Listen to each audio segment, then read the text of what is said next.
100 शब्द प्रति minute. Yes.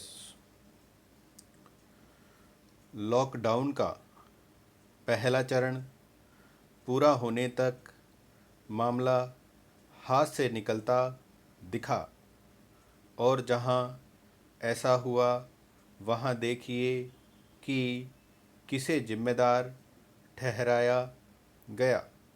Maharashtra और गुजरात में राजधानियों के नगर निगमों को संभाल रहे आईएएस अधिकारियों को हटा दिया, क्योंकि वे बहुत ज़्यादा टेस्टिंग कर रहे थे। बिहार, मध्य प्रदेश ने अपने स्वास्थ्य सचिव बदल दिए। इस पूर्णतः संवैधानिक तथा वैध 3 स्तरीय तानाशाही के तहत इस महामारी का जिस तरह मुकाबला किया गया, उसके नकारात्मक नतीजे दिखने लगे हैं।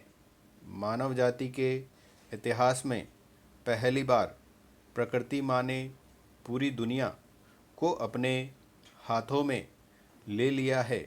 पूरी धरती एक समय में एक ही कोरोना वायरस से लड़ रही है। मेरे सभी विश्लेषण, सभी विचार इसी पर आधारित हैं कि प्रकृति के तर्क और नियमों के तंत्र को ध्यान में रखते हुए इस महामारी का सामना कैसे करें। अगर आप ऐसा करने की जगह अपना विश्लेषण राजनीति या विचारधारा या इस सोच के साथ शुरू करते हैं कि बहुत हुआ, लॉकडाउन, भाड़ में जाए वायरस, तो आप वास्तव में प्रकृति माँ को द्वंद्व युद्ध की चुनौती दे रहे हैं। मैं समझ सकता हूँ कि लोग अपना बिजनेस बचाने, वेतन पाने के लिए बेताब हैं, लेकिन अगर मास्क पहनने, धार्मिक आयोजनों के लिए भीड़ पर रोक को प्रकृति के सम्मान की जगह है अपनी निजी स्वतंत्रता का अपमान मानते हैं, तो आप एक बड़ी गलती कर रहे हैं।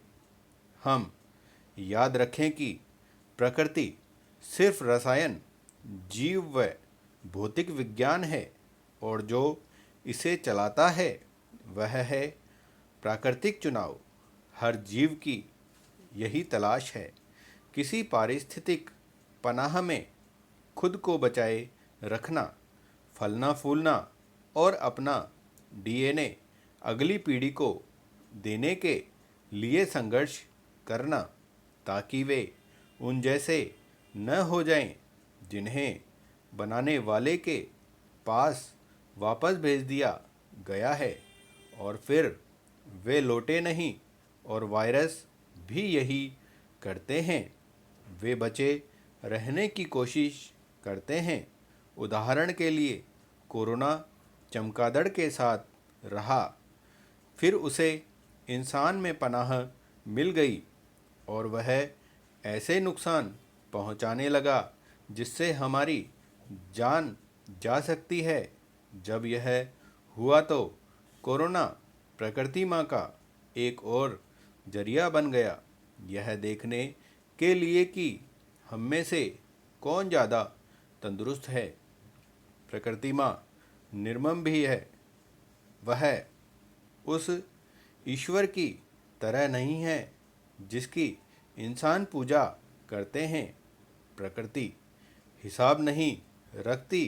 वह सोमवार को आपकी दादी को वायरस दे सकती है, बुधवार को तूफान में आपका घर उड़ा सकती है, और शुक्रवार को तहखाने में पानी भर सकती है। इसलिए वह आपकी इस बात पर ध्यान नहीं देती कि आप लॉकडाउन से पक चुके हैं। उसे सिर्फ अनुकूलन से फर्क पड़ता है। वह अमीर गरीब होशियार नहीं देखती, वह सिर्फ सबसे अनुकूल को ही इनाम देती है, सिर्फ उसे जो उसकी शक्ति का सम्मान करता है। अगर आप उसको वायरसों, जंगल में आग, सूखा, तूफान, बाढ़ आदि का सम्मान नहीं करेंगे तो वो नागरिकों को नुकसान पहुंचाएगी। अमेरिकी राष्ट्रपति ट्रंप प्रकृति माँ का सम्मान नहीं करते क्योंकि वे हर चीज़ को बाजार के पैमाने पर नापते हैं। प्रकृति माँ उन्हीं नेताओं को इनाम देती है जिनकी अनुकूल प्रतिक्रिया सबसे ज़्यादा सोची समझी गई और सामंजस्यपूर्ण होती है।